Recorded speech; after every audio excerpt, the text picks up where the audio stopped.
मंडी में पहुंचकर इन उमूर का एहतमाम करें। पहली बात, मंडी में कैसे दाखिल हो, तो जो मसनून तरीका है, जब मंडी में दाखिल हो, किसी बाजार में जाएं तो ये दुआ पढ़ लें, ला इलाहा इल्लल्लाह वहदहु ला शरीका लहु लहुल मुल्कु व लहुल हम्द युहयी व युमीत व हुवा हय्युन ला यमूत बियदिहिल खैर व हुवा अला कुल्लि शैइन कदीर। इस पे रिवायतों में आता है कि इसके पढ़ने वाले को 10 लाख गुनाह माफ होते हैं, 10 लाख नेकियां मिलती हैं, 10 लाख दर्जे बुलंद होते हैं और इसके पढ़ने वाले के लिए जन्नत में एक घर बना दिया जाता है। इसका एहतमाम कर लें। इसी तरीके से और कोई दुआ आती है उसका एहतमाम कर लें। बिस्मिल्लाहि अल्लाहुम्मा इन्नी असअलुका खैर हाज़िहि सूक़ व खैर मा फ़ीहा व अऊज़ु बिका मिन शर्रिहा व शर्रि मा फ़ीहा। अल्लाहुम्मा इन्नी अऊज़ु बिका अन उसीब फ़ीहा यमीनन फ़ाजिरतन अव सक़तन। अल्लाह का नाम लेके दाखिल हुआ, ए अल्लाह मैं आपसे इस बाजार की और जो कुछ इस बाजार में है उसकी खैर तलब करता हूँ और आपकी पनाह चाहता हूँ इस बाजार के शर से, जो कुछ इस बाजार में है उसके शर से।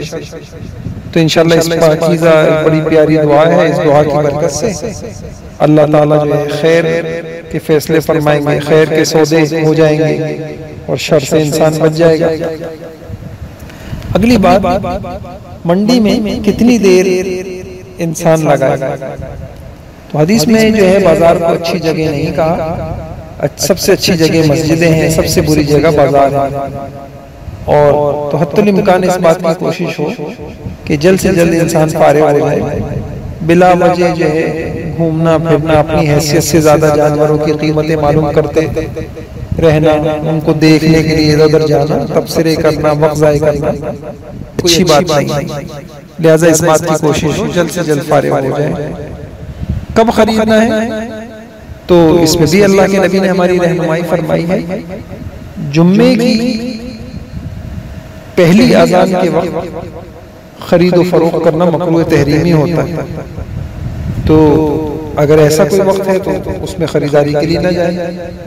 फिर किसी जानवर के बारे में फरोख्त करने वाले और खरीदार के दरमियान बातचीत चल रही है और बेचने वाला एक कीमत पर रजामंद नजर आ रहा हो, तो बीच में हम अपना दखल अंदाजी करके सौदा खराब कर दें या अपनी कीमत लगा दें, ये मकरूह है, नापसंदीदा है। किसी का सौदा खराब करना ये बुरी बात है, इससे बचना चाहिए, ऐसा ना करें। किससे खरीदना है, तो अगर किसी जानवर के मुताल्लिक कराइन से मालूम हो जाएगा जी चोरी का है या गसब का है, तो ऐसे शख्स से ना खरीदा जाए उसका जानवर। और कैसे खरीदना है, तो खरीदने में चंद बातों का ख्याल रखने, भाई धोखा ना हो, झूठ ना हो, जरर ना हो और किसी को तंग ना किया जाए, खरीदो फरोख्त में सख्ती ना की जाए और जो है इससे बेबरकती आती है और ये नाजायज है। खरीदने की नीयत ना हो, दाम लगाकर दूसरे को धोखे में डालना, इसकी ममानियत है। इस बात का भी मंडी में खूब एहतमाम होना चाहिए, कहीं कपड़े नापाक ना हो जाएं, नमाज की तरफ भी ध्यान लगा रहे, कहीं जमात की नमाज ना निकल।